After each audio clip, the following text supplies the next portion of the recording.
Missile Command Recharged is a new take on an old classic, one that lends itself surprisingly well to light guns. So let's grab our Blamcon Phaser 3D printable light gun and see what makes this throwback so much fun. Missile Command Recharged is an updated version of the original 1980 classic arcade game available on Steam.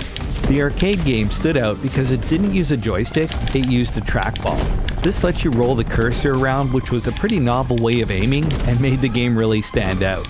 Missile Command Recharged is primarily designed to use the boring old mouse, but in the spirit of original control schemes, it is fully compatible with Blamcon light guns, bringing back that novel way of aiming. And wow, it is so much faster and more visceral with the light gun. Being able to snap aim and shoot anywhere on the screen is so much more fun than pointing and clicking. It's like this game was made for light guns. The game's layout is exactly the same as the original. You have 3 turrets that can shoot anywhere on the screen, and you have to defend 6 cities from incoming threats. If all 6 cities are hit, game over. If a turret is hit, it'll regenerate after a while, but you'll lose some firepower until it happens. The turrets have a set rate of fire, so you can shoot 3 shells super fast, but then you have to wait for each turret to reload. So the better strategy is to stagger your shots so you're always ready to deal with a new threat. If you look carefully at the turret, you can see it refill between shots. The game will try and shoot using the closest loaded turret, but I often find myself missing because it hasn't reloaded yet and the shell will come from the furthest turret, taking too long to get there.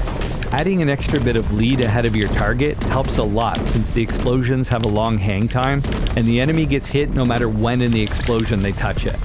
Periodically there's power-ups that float by. Shoot one and you get an instant or time bonus like a faster fire rate, larger shells, AA gun, bomb. There's lots of cool things. If it's a time bonus, the screen will fill with a translucent blue that'll drain out, which acts like a timer. Considering how fast-paced this game gets, having something so obvious is much appreciated. If you do hold off on getting a power-up, it will cycle to another one as it moves across the screen. So if you see something that's not very useful, just give it a sec. The game follows a classic arcade format. It starts off slow and easy, and the longer you survive, the more enemies appear on screen, and they have more dynamic and faster attacks until it all becomes too much. The tanks at the bottom of the screen get me the most. They roll in quietly while you're looking up and shoot low arc artillery at you, so get them quick. There's other enemies like a laser satellite that will shoot instantly if you give it enough time to charge, so knowing which enemies to attack and when, how fast to fire, which of your turrets are loaded, it all gets pretty chaotic later in the game and adds to the fun and strategy. Honestly, I love these kind of classic games. Short, simple, and satisfying. This makes it an easy game to pick up and play quickly, or a hit at parties.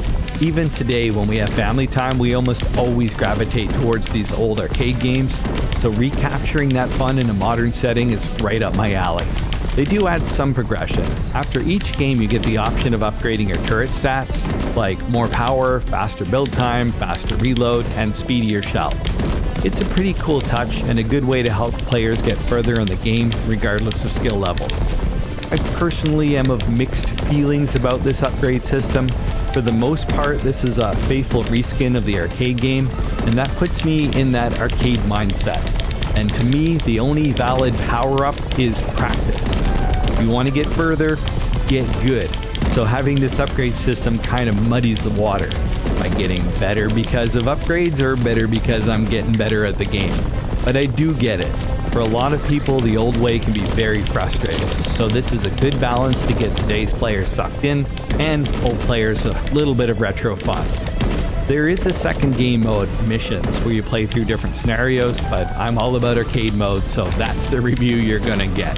So my final thoughts, this is an awesome game and made even better with the light gun. It may be my #1 modern game to show when I have guests over or need to entertain kids. It's simple, fun, recaptures that magic that made Missile Command a household name, and the updates are just a superb addition. Oh, better that time. And this is the light gun we've been using, the Blamcon Phaser 3D printable light gun. It is the ultimate simple DIY retro light gun. You can 3D print this in maybe 3 hours, build it in an hour, and be playing about 2 minutes later. It has everything you need to have a great light gun experience and nothing more.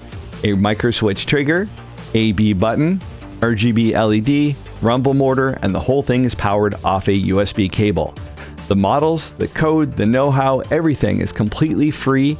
Check out the link in the description to the Blamcon website and you can find everything you need to get going. We do sell these complete, we do sell these as a kit, but it is completely optional. DIY or buy, just go make a light gun and have some fun.